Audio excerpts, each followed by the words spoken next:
So what is the difference between the Passion, that is the sacrifice of Jesus, the whole crucifixion story, and mythological texts of the ancient world? What's up, everybody, and welcome back to Dannyology. You know, I call this ramblings. It's not really ramblings as much as it is structured rabbit chasing. In other words, I do know where I want to go, and I know the points that I want to make, but the outline, is not there. I don't have some rigid point by point, sentence by sentence structure that I'm following. I'm just kind of allowing the stream of consciousness to flow, which is, funny enough, what I actually do in a lot of my sermons and talks in Bible classes. It's not always structured. It's mainly, I have this idea. I know where I want it to go. I know a general idea of what passages I'm going to use to get there. And I just let the natural conversation in the class direct where I'm headed. Or maybe I'll let something that's even said that morning, steer me in a particular direction. The point is my lessons are less structured. Here's my outline. And more of a, again, natural flow of consciousness. And the thing about that is, from one perspective, it might seem like that is not being prepared or being kind of just random. Instead, it's what's called preaching from the overflow. And I tend to work better when I take a subject and I live with it for a couple of weeks, or maybe a month, or maybe a year, 5 years. And I let that subject just kind of wash around in my head, and I often just, kind of bring it up in some classes, maybe even mention it in a sermon, or drop a hint or two with some friends and kind of bounce some ideas off them. And the entire time, I'm building up this thing that manifests itself as a sermon, or as a podcast, or as an article, or as a book, or as a tweet, And so the way that my brain works, the way that I function when preparing a lesson, is it's not like, here's 10 minutes out of the day, and then 20 minutes later, and 15 minutes later, that I'm going to take out to work on a particular lesson, to write down notes, to write down ideas. Instead, my entire life is building sermons. My entire existence is preparing podcasts and writing articles. Every conversation that I have, every interaction, every walk, every drive goes into the creation of lessons that I present. Because really what I see lessons are, sermons are, is a pouring out of myself to whatever the audience might be, whether it's you through the internet, or whether it's the congregation at which I preach, or whether it's at the Thursday night Bible study in Fort Myers, Florida, that I go to every single week. I share part of myself with the group, and that part comes from an entire life of cultivating this art form of lesson giving. Some days it flops. Some days it's good. Some days I don't know what to think. In fact, most days I don't know what to think. And to be quite honest with you, most days I feel like my lessons are complete garbage. But, people seem to like them, so I keep doing it. The confidence that I have in my lessons is lacking something to be desired.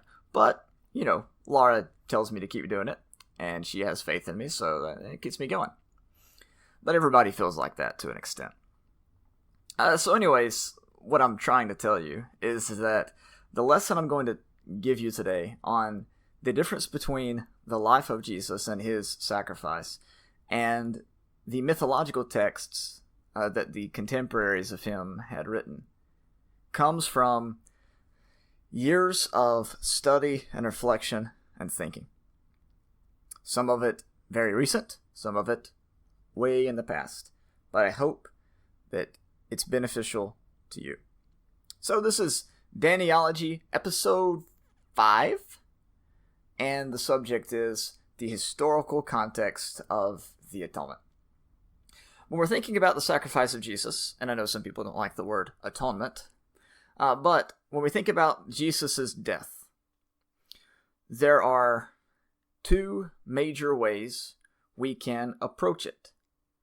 And you might say, well, there's actually 12 different ways you can approach the death of Jesus. Okay, sure. There's two major ways we can approach it, though. Biblically, or you could even say religiously, or spiritually, or you can approach it historically. So, my argument is, unless we understand the historical context of the death of Jesus, how can we properly understand the spiritual significance of his sacrifice? Do you get that? So there is a larger meaning to the death of Jesus, and I know this is going to sound absurd or heretical or something like that, or blasphemous. There's a larger meaning to the death of Jesus than just the religious aspect that we take from it today. It doesn't just affect religion, it affects everything about everything. It affects the entire world, and it serves as a critique of conventional worldviews. I know you've probably heard me harp on that recently, but it's important and it's cool. So that's what we're going to talk about. So from a historical context then, you could even say a political context, why did Jesus die? Well, you might say it's because it was perceived that he was leading a revolt against Rome. And that is a reasonable answer. However, that's not the true answer. The reason why we can know this is that from Pilate's perspective, Jesus was innocent. From Herod's perspective, Jesus was innocent. Jesus served, from their eyes, no direct threat to the Roman Empire. Of course, beneath the surface, Jesus' entire ministry was a critique of all empire, and was a critique of that entire kingdom of this world type of thinking. It was a critique of their emphasis of what a good person was. It was a critique of their morality. It was a critique of their oppressing the other nations. But on the surface, Jesus' death was not because he was seen as a threat to Rome. Jesus' death instead was because he was perceived as a threat to Jerusalem, and not the religious aspect of Jerusalem. In fact, Jesus' message, when you read Matthew 5:17-20, was that, hey, you guys got to keep the law, because it's not going to pass away until it's all fulfilled. And if you do not keep every aspect of the law, you're going to be called least in the kingdom of heaven. And if you tell people to break the law, you are the worst thing in existence, basically. And so Jesus did not serve as a threat to the religion of the Jews, in the sense that he was seeking to take away the law of Moses. Instead, he was a threat, of course, to the religious hypocrisy of the Jews, but also, and most importantly, he was a threat to the national identity of Israel. He was a threat to political Israel, what some people refer to as the Jewish state. From the leaders in Judah's perspective, and Judea's perspective, is that Jesus was, through his actions, may just bring the entire Roman military upon them. But this was not an isolated event. This fear came from example after example of individuals wanting to rebel against Rome. But even deeper than that, this fear that there may be a future conflict between Rome and Jerusalem came from the entire nation's history of rising up against its oppressors. Think back to the Maccabean revolt. Think back to the Exodus. Think back to the entire routine of the judges. They went into sin. The nation did. They were oppressed, and then they repented, and then God delivered them. And often the deliverance was very bloody, and involved many people losing their lives. And so the rulers of Jesus' day were standing up to individuals who were trying to lead this revolt, just simply following the pattern that they've always followed. But they stand up to this because they have formed this sort of symbiotic relationship with Rome. And it was that relationship, in many cases, that Jesus was critiquing. And so it was the dissolving of that relationship that the leaders of the Jews actually feared the most. Let's show, for instance. You see, in any nation, you have two ruling parties. And depending on your political ideas, you are either going to support one party or the other. You're either going to support the ruling class or you're going to support the crowd. Now, in times of crisis, the crowd actually has more power than the ruling class. But in times of peace, the ruling class has more power than the crowd. And so, in the days of Jesus, the rulers were doing all they could to suppress the crowd in order to appease Rome and maintain peace. Otherwise, the crowd would rise up in a time of crisis and bring the Roman army and all the powers of it onto the heads of the Jews. And so, you see this conflict between the crowd and the rulers all through the gospel narrative. For example, in John chapter 6, the people there wanted to take and make Jesus king. See, the will of the crowd was to rise up against Rome. But if you rise up against Rome, you have to usurp the ruling class that has formed this symbiotic relationship with Rome, you see. You have to overthrow the council. You have to overthrow the existing rulers and put up your own, which is exactly what happens, of course, later in Jewish history and the Jewish-Roman War with the Zealots. And so what Jesus does is he is not in support of the crowd, and he's not in support of the rulers. He wants to remove himself from this basically this cycle of death and violence. And so what Jesus does basically is he stands in the gap between these two worlds, ushering them to reconcile and be joined together through his example and through his love. See, because these two worlds are primarily motivated by fear and violence and the ego. And Jesus is standing against all of that in his ministry, calling both parties away from that type of thinking, away from that dualistic way of thinking, and into a more, let's see, what would be the word?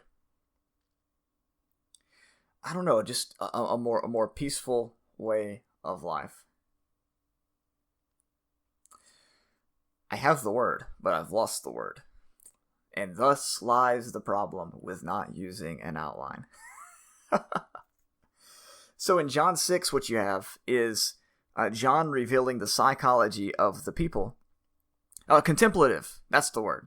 John revealing the psychology of the people and them being tribal-centric and trying to maintain and trying to reestablish this superiority of Israel among the nations, like it was in the olden days. And you have the rulers, on the other hand, who have found this power and this prestige, living in harmony with their Roman government. They're okay with this situation now that they try to maintain peace with Rome. This is why you have, towards the end of the Jewish state, various individuals standing up to the Zealots and losing their lives for it. And Josephus even comments, whenever some of the last of these high priests die, he says that their death marks the very end of Jerusalem. He even said the day that, I think his name was Ananus, died, the temple fell. Not literally, but that's what caused the fall of the Jewish state, was the removal of these powers and the triumph of the crowd. Whereas Jesus calls us to come out from among that system, to be separate from them and not play that game. But for many people, playing the game is not an option. See, this is what's going on in America now. You have one side who is calling for rebellion, who is calling for basically overthrowing the rulers, and you have the other side who's living in support of the rulers, calling to uphold the rule and uphold the old ways. And these two forces clash, whereas Christians, we're supposed to separate ourselves from that mindset, see that it only ever begats more violence and more victims, and critique the entire thing and call people to a more excellent way of love and peace. Okay, let's see this manifest itself. So in John chapter 11, in the conspiracy to kill Jesus, in verses 47 through 53, the Bible says, "Therefore the chief priests and the Pharisees convened a council." See, Jesus had just raised Lazarus from the dead. And they were saying, "What are we doing? For this man is performing many signs. If we let him go on like this, all men will believe in him, and the Romans will come and take away both our place and our nation." This is a interesting thought. Notice the ego manifesting itself here in verse 48. They'll come take away our place and our nation. In a complete relationship with God, the ego disappears, and all cares and the I is replaced with God's I. We relinquish our own wants and desires and replace those with God's wants and desires. We look to the needs of others more than we look to our own, as Philippians chapter 2 suggests. And so in John 11:48, this expression, our place and our nation, shows us the main problem. See, the people claimed it was their place and their nation, and the Pharisees and whoever else claims that it's their place and their nation, when really, when you look back to 1 Samuel 8 and the rejection of God for a earthly king, it's actually God's place and God's nation. This fear is actually voiced by the people in several places in the book of Acts as well. For example, in Acts chapter 6 and 7, one of the reasons why Stephen was put to death is because his type of preaching threatened the place, the law, and the nation. Even in Paul's arrest in Acts 21 through 28, one of the main things cited as to the reason that Paul ought to be killed was his threatening of their place and their nation and their law. All right, because what Paul had decided, he was no longer going to play the game. He's not on the side of the rulers. He's not on the side of exclusively the people, but he's on the side of all. And that's why he says in 1 Timothy chapter 2 that they need to pray for everybody. Not just the people, not just the rulers. It's no longer an either-or thing, but it's desiring all men to be saved, desiring that none would perish, not even the rulers, not even the people. And so in John 11:48, they manifest their fear. The Romans will come and take away both our place and our nation. Unfortunately, when we study this passage, we forget what they say in verse 47 and verse 48, and we read into Caiaphas's words more than what is there. But one of them, Caiaphas, whatever, who was the high priest that year, said to them, "You know nothing at all, nor do you take into account that it is expedient for you that one man die for the people, and that the whole nation not perish." Now, here is what is interesting in this statement.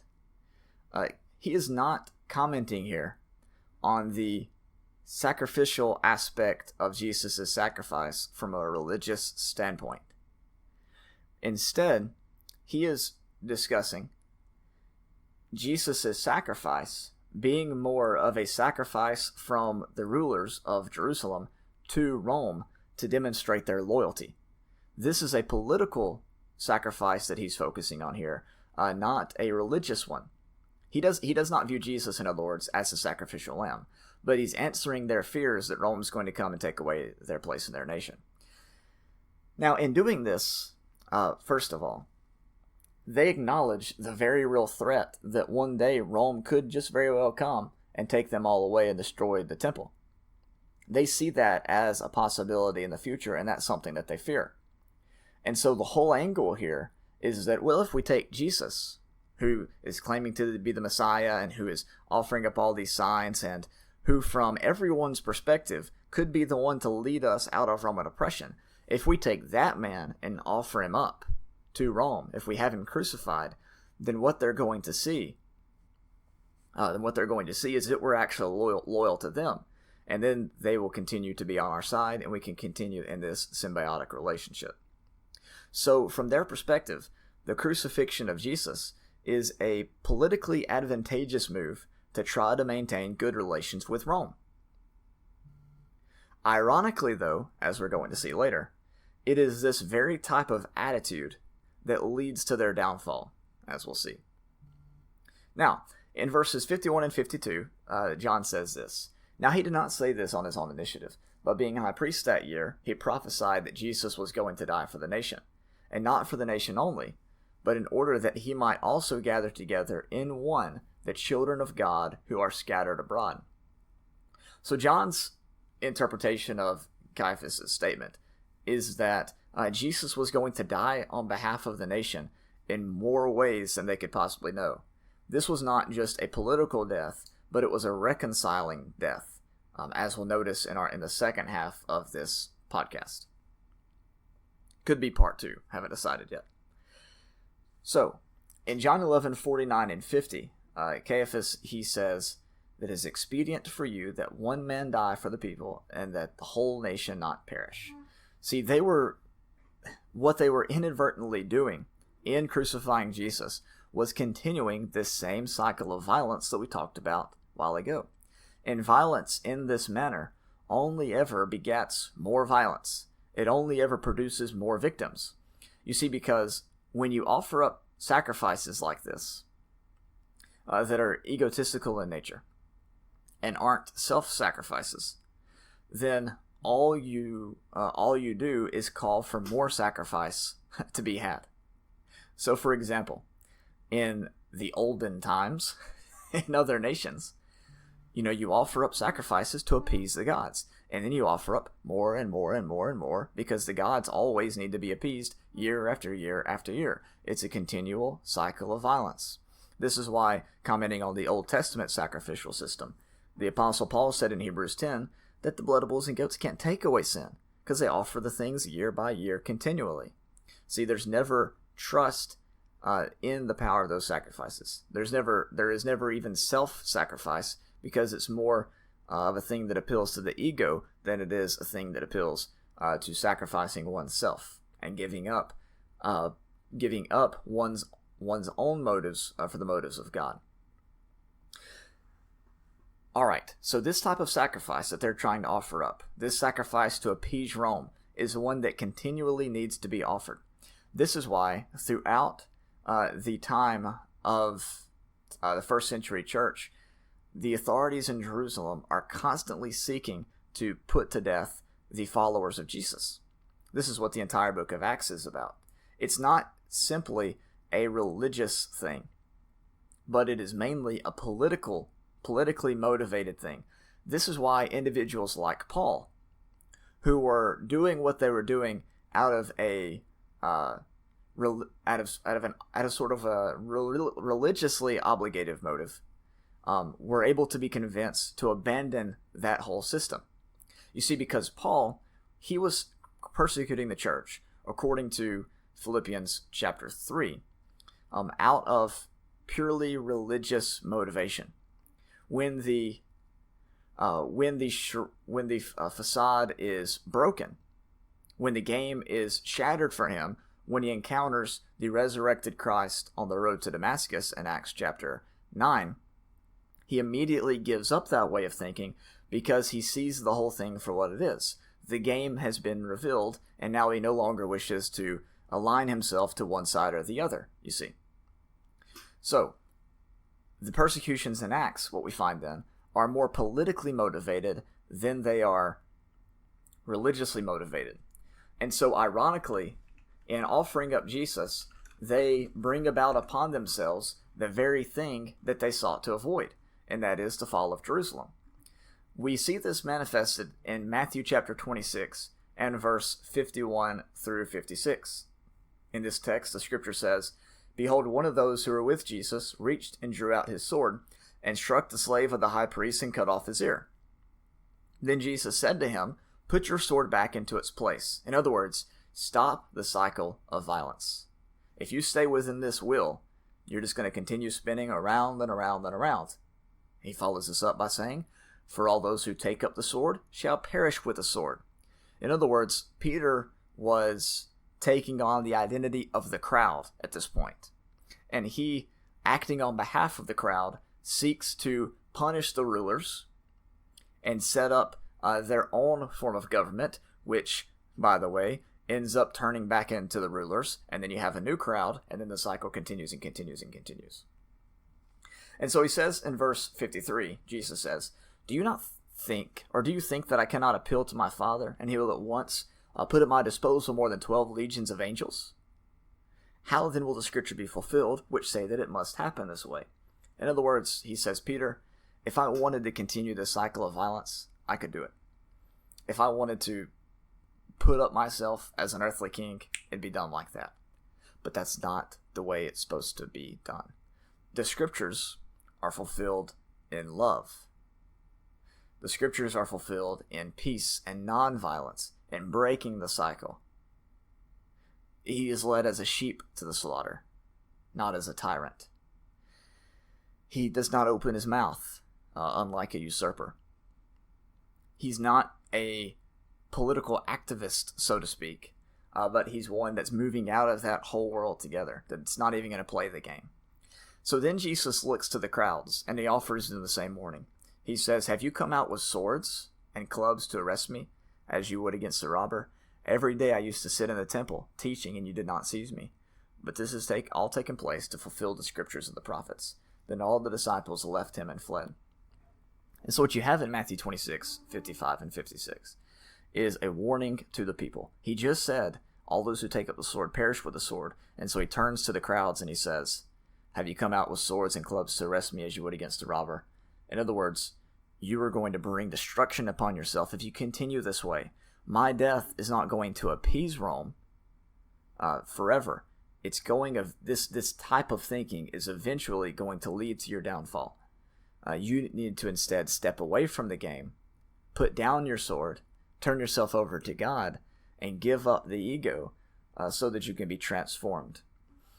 And so what you have later in the book of Matthew is further evidence of this. The people, of course, shout out, crucify him, crucify him. The people say to Pilate, the rulers say to Pilate, that you are no friend of Caesar, basically, if you let this man go, and that this man needs to be put to death, right? Because he makes himself a king. And so, again, the whole point is trying to appease Rome. But in doing so, ironically, they eventually bring destruction upon themselves because their method of appeasement was not through love, but was through continued violence. Jesus' death, in other words, was on one level a politically motivated crucifixion. Now let's move on a little bit to a couple of passages in the New Testament. So, what we've noticed so far is that Jesus' death was politically motivated. One of the elements, or one of the reasons behind it was to try to appease Rome. But eventually, this cycle of violence would be poured back on them, and they would succumb to the same system that they had put Jesus through. So, there is another element of the sacrifice of Jesus, though, and that is the element of love and peace, compelling us to follow in his same path. Go in your scripture if you have them, or you can simply listen to the book of Luke, chapter 19. Luke chapter 19 and verse 41 and following. When he approached Jerusalem, he saw the city and wept over it, saying, if you had known in this day, even you, the things which make for peace, but now they've been hidden from your eyes. For the days will come upon you when your enemies will throw up a barricade against you and surround you and hem you in on every side.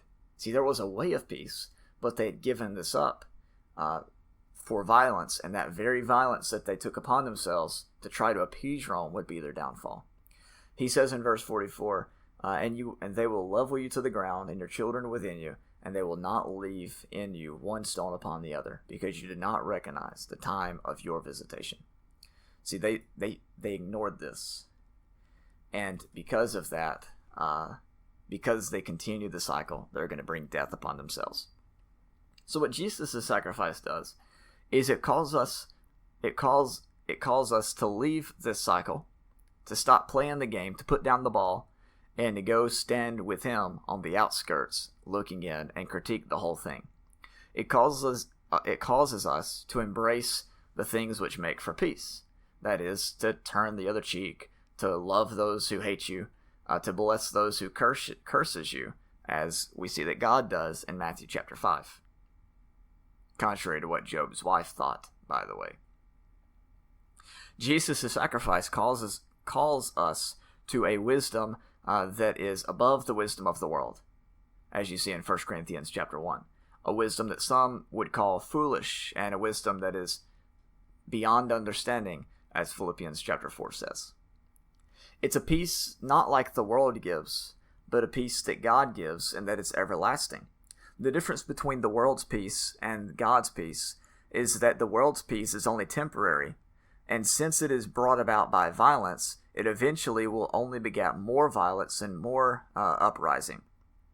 Again, eventually the crowds become the rulers, and the new crowds will one day uprise against the old crowds. But the peace that God gives is everlasting, because it breaks the cycle of violence. It causes us to a life of peace and love, and it causes us not even to play the game. But when you look on Facebook, what do you see? You see Christians playing that same old game, playing the same old game of conservatives versus liberals, left versus right. And while we have a duty and on one way to be politically involved, we can't fall into this same cycle that a lot of people have fallen into. We have to be reasonable, move past the sensationalism, and really try to reach what the hearts of the matters are in these discussions that we have politically. We can't just focus on these fringe ideas, these surface level ideas. We got to dive deeper than what the media wants us to, than what those in charge want us to, than what the crowds want us to, and see what the root of it all is, and that is a lack of true love and peace that's brought about through the gospel of Christ. A love that is universal in its application, and a peace that is universal in its offering towards all. See, God desires all men to be saved. Obviously, many reject that calling, as you see, and as it's evident in the world around you. But that's God's desire, and that should be our desire as well. All right, in the next episode, which will not be posted next Monday, it'll be posted tomorrow, I will continue this discussion, and we will talk a little bit more about sacrifice, but this time using what we've learned politically to talk about it from a religious standpoint. See you then.